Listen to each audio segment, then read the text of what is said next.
Anthony Hartwig here with a YSN and Jefferson volleyball player profile with someone that just had a awesome day yesterday. Helena Edgar, the all new assist queen down there at Jefferson, 1,778 and counting assists in her career. Helena, my first question, man, what's it feel like to bring that record to your career? You've already had so many accomplishments already.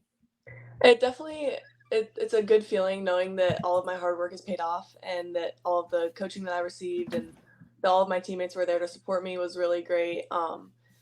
Really just having like my family there was great too, and I even consider my teammates my family. They really have helped me throughout this my whole career, so it was really great to have everyone there that I feel supported by.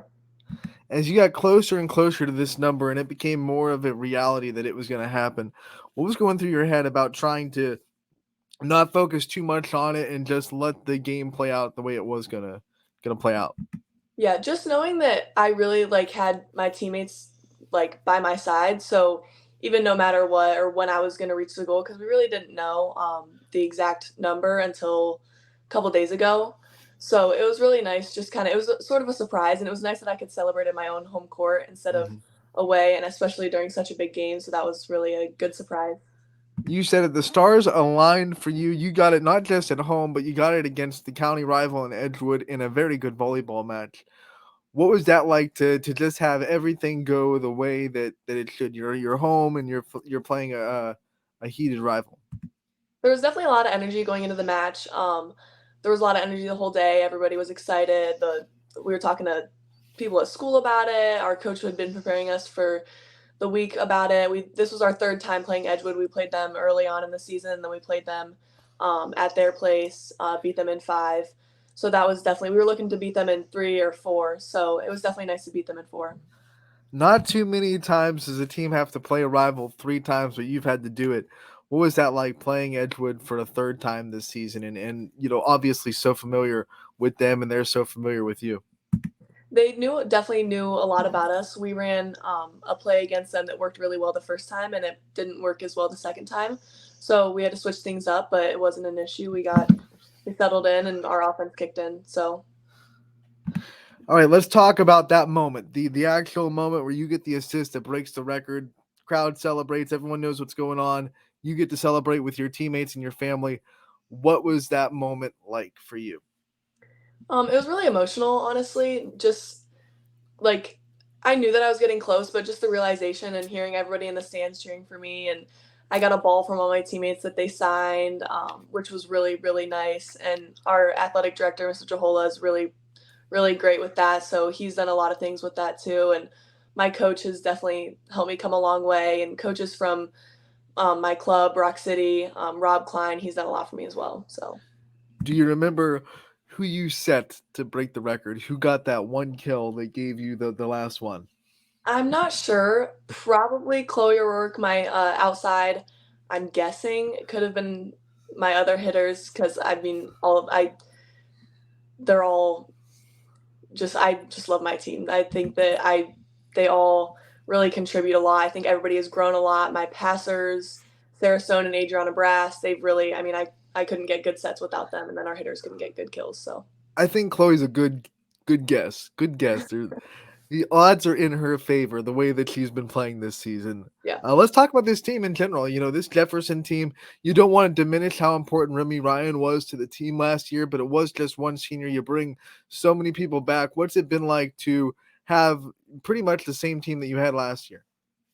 It's been really nice. The chemistry has definitely grown a lot, which has been nice between setters and hitters. You need that chemistry and be able to trust your hitters, and your hitters need to trust you. Um, so I think that we were skeptical coming into the season because an outside is a big position to fill. But I think Marilla has done a really good job. Her defense and her service eve is outstanding. And she's never really been an outside before, and she's doing a really good job stepping into the role. So Going through last year for you, I mean, it was such a different Jefferson looking team because the year before last, you obviously lost a lot of seniors, and you guys were one of the best blocking teams in the area, in the whole county, in the league. Actually, I think statistically, you were the best blocking team in the NE8 2 seasons ago. You lose that, you have to come back and kind of reinvent yourselves last year, and now obviously 2 years with that, you guys are rolling on all cylinders. What did last year do for the success that you're having this year, you think? We started running a quicker offense. Mainly Coach Palm, he just wanted things to be quicker since we aren't as tall of a team. It slows down the other blockers, and honestly, our defense is probably the best defensive team I've played with. So, As a setter, that's got to make you smile, and I already see you smiling about having such a good defense. yeah. How much easier is your life when you can really trust the people in the back row to give you a perfect pass? It's definitely a lot easier, especially running a 5-1, knowing that I'm up at the net blocking and turning around and just being able to trust my passers that they're going to get the ball up. And I mean, even if I have to go, normally they're in front of the 10-foot line. If I have to go behind the 10-foot line, it's not an issue. We can still normally run offense from behind the 10-foot line. We do a lot of work and practice on defense and serve receive. So As a 5-1, you have your hands in every rotation, which means there are times when other teams want to attack you and make you take the first touch, which means you cannot slump on defense as well. How much pride do you take in your defensive skills, as much talk as your assist and your setting gets? it's definitely been a long journey with my defensive play. It used to not be as good, but I've definitely gotten a lot of coaching from Coach Palm, especially. He's hard on me with my defense. But I'm going to play at the next level. So knowing that defense is definitely because they hit to setters a lot in college. Mhm. So knowing that I am going to have to step up in that role, I've definitely worked a lot harder on it this year. When do you think the defense started to click for you? Like when did you start to figure out exactly, everything that you needed to do to be a good defender as you are now? Probably just reading the hitter, just knowing, like seeing their body and where they're gonna swing, or if their arm goes up and they're gonna tip. Coach Palm is hard on. He doesn't want to get beat by tips, which is understandable. It's kind of a kick in the butt to get beat by tip in a game. So Coach Palm is definitely just reading the hitter, and mostly last year and the year before school season, my club season last year and then my school season have definitely helped a lot with defense. So Let's talk about this team in general because you're our first Jefferson profile of the season. What describe the team, describe the locker room, what it's like, and how tight these team are, and what the personality of this Jefferson volleyball team is like. I think we could clash because all of us have different personalities, but at the same time, we all just get together so well. We do like team bonding and stuff. We're actually doing a team bonding next week. We all hang out outside of school. We see each other in the hallway, wave at each other. From freshmen to seniors, all of us are really close. We have a big freshman group, and all of them work hard. And it's a really good group this year. Honestly, I'm very thankful that it's my senior year, and we have such a good group of girls that all get along, and we don't really click. We haven't had any real drama this year, so that's been nice. Yeah, when you think about like you said, different personalities, I'm gonna ask you, what teammate do you think is the most polar opposite from you as far as personalities go? Um, Honestly, probably Chloe, my outside. But I mean, we work it out a lot. We have good conversations, and just knowing that I can trust her really. But we probably have two of the most opposite personalities That on the team, which is interesting. that's really because the girl that you set the most is the most opposite from you, but you make it work on the Yeah. floor. You talked about team bonding exercises and the fact that you guys do that a lot. What's your favorite? What's the one that really gets you going for off the court team bonding? Honestly, probably just like going out to eat with them and like just going to the store. Like a lot of us will like just even on the bus, we'll, like, grab food before the bus, and then on the bus, we all talk a lot. I mean, like, a couple years ago, all of us would, like, sleep on the bus, but now we have shorter bus rides because 'cause we're in the CVC instead of the NE8, so we have, like, 20-minute bus rides, so we all talk and just kinda joke around, like, on the bus. Normally, Coach Palm will say something, tell us to calm down, but other than that. We have to bring that up. Obviously, you did it. It's a lot shorter bus rides in the CVC than it was in the NE8. Yeah. NE8 gave you a lot of competition. You had a lot of good teams in there, but Mhm. now you get a lot less stressful bus rides. What's that been like for you? It's definitely been nice to not have to sit in the bus as long and, like, not like, just sitting in the bus is not a good time, and I know a lot of the girls get car sick. So that's also a good thing to not have to come off of like a 45-hour-minute bus ride or hour bus ride and have to play off that. You're still not like as stiff as you would be from a 45-minute bus ride. So All right, let's talk about your future. Obviously, you are going to play volleyball at the next level. You've already made that announcement. For Jefferson fans that might be living under a rock or don't know, I want to let you announce to the people where you'll be playing volleyball for the next 4 years. I'm going to play at Notre Dame College in South Euclid. I've got a great opportunity to go play there. I love my coach, Coach Erica. I'm so excited to go play. We have a couple other recruits that I'm really excited to meet. I've met one of them, but we're all going to meet 2 weeks from now and go watch a game. So I'm really excited. When you think about the recruiting process and the things that made that decision, the one that you made, what made Notre Dame College the one that you felt like it was the right place for you? It really just felt like home to me. I looked at a couple other college. I kind of like the MEC conference. There is really good competition. Nobody really like blows people out. It's good competition. So I was looking at West Liberty University, and that was a little too far away for me. I've always wanted to go to a college that was close to home, and it's 50 minutes from us, so it's really good, like distance from us. I love the girls. I love the campus. I want to major in nursing and have a good nursing program. I love the coach. The coach is the one that really pulled me there. It wasn't even a thought in my mind to go to Notre Dame. And she came up to me at a tournament, asked me to come on a visit, and I went on a visit. And then a couple weeks later, I ended up committing, and it all happened really quickly. But I could not be more excited that I'm going to play there. So You committed way back in March, way before you even had to start thinking about Jefferson volleyball and your senior season and what it yeah. was going to be like. You weren't in that mode yet. What was that like for you to not have to worry about the recruiting process, impressing college coaches, and just focus on trying to take in your senior year the best way you could as a Jefferson Falcon?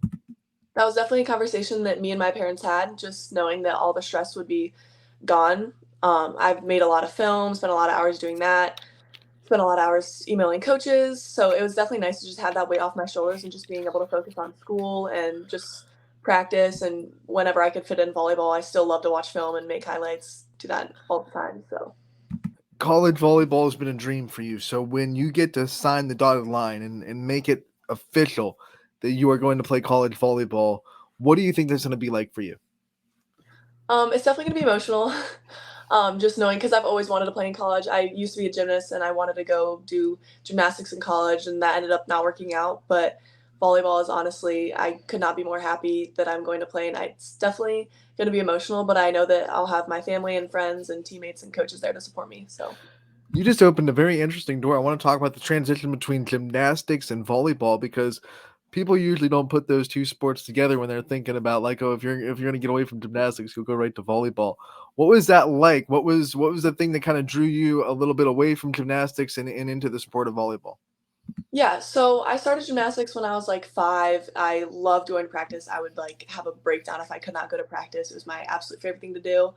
And then I started club volleyball at Club Ashtabula.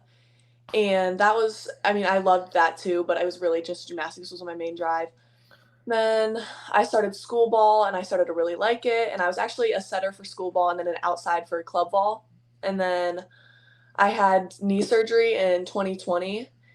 And then I just never really kind of like went back to full on gymnastics after that, and started volleyball more seriously. And then I ended up just not doing gymnastics anymore. I still love like just messing around during like volleyball practice. Even I'll just like do cartwheels and handstands. We'll have handstand competitions and whatever. But I really just it's done gymnastics did a lot for me for volleyball. It built a lot of strength, so that was a good part of it.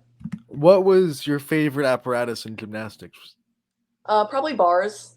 I used to have a mental block on floor, so that was kind of hard. Bars and beam were definitely my two main events. That's surprising because when I think where you're gonna have a mental block, I'm thinking 4 inches of balance beam that you have to jump on. Like that would be a mental block. But hey, if Yeah. you can nail that, then more power to you.